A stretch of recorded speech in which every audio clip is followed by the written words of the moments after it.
आणि आता घेणार आहोत गावखेड्यातील महत्त्वाच्या बातम्यांचा वेगवान आढावा. 36 जिल्हे 50 बातम्यांमधून.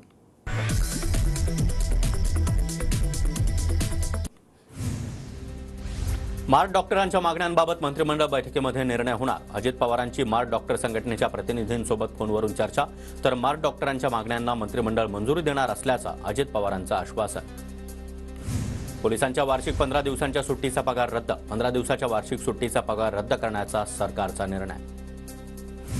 छत्रपती संभाजीनगरमध्ये पोलीस आयुक्तांची गाडी आणि कार्यालयाची देखील तोडफोड. तक्रार नोंदवून घेत नसल्याच्या कारणावरून तोडफोड केल्याची माहिती. पुणे ड्रग्ज प्रकरणातील मुख्य मास्टरमाइंडचं नाव आता समोर. संदीप उर्फ सनी धुनिया असं या मुख्य आरोपीचं नाव. पुणे पोलिसांकडून फरार आरोपीचा शोध सुरू. ड्रग्ज प्रकरणी दिल्लीतून अटक केलेल्या 4 आरोपींना पुणे पोलीस घेऊन पुण्यामध्ये दाखल. दिल्लीतील छापेमारीमध्ये पुणे पोलिसांनी 970 किलो ड्रग्ज जप्त केलं. भाईंदरच्या धावगी परिसरामध्ये अंमली पदार्थ विरोधी पथकावर हल्ला प्रकरणी उत्तन सागरी पोलीस ठाण्यामध्ये गुन्हा दाखल. 3 आरोपी पोलिसांच्या ताब्यात. कोल्हापूरच्या शिरोळ तालुक्यामध्ये 14 सीटर मिनी बसमधून 50 ते 60 विद्यार्थ्यांचा धोकादायक प्रवास. बस एका शाळेची आणि विद्यार्थी मात्र दुसऱ्याच शाळेचे असल्याचा प्रकारही समोर.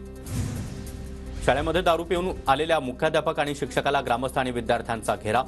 चंद्रपुरातील ज्योती इथल्या जिल्हा परिषद शाळेतील धक्कादायक प्रकार. राज्यातील शिक्षकेतर कर्मचारी भरतीचा मार्ग मोकळा. शिक्षकेतर कर्मचाऱ्यांच्या संच मान्यताचे शालेय शिक्षण विभागाचे निर्देश. विदर्भासह राज्यामध्ये तापमानात वाढ. तापमान वाढीमुळे शेतकऱ्यांकडून कृषी पंपांचा वापर जास्त. राज्यातील विजेची मागणी 26,007 मेगावॉटवर.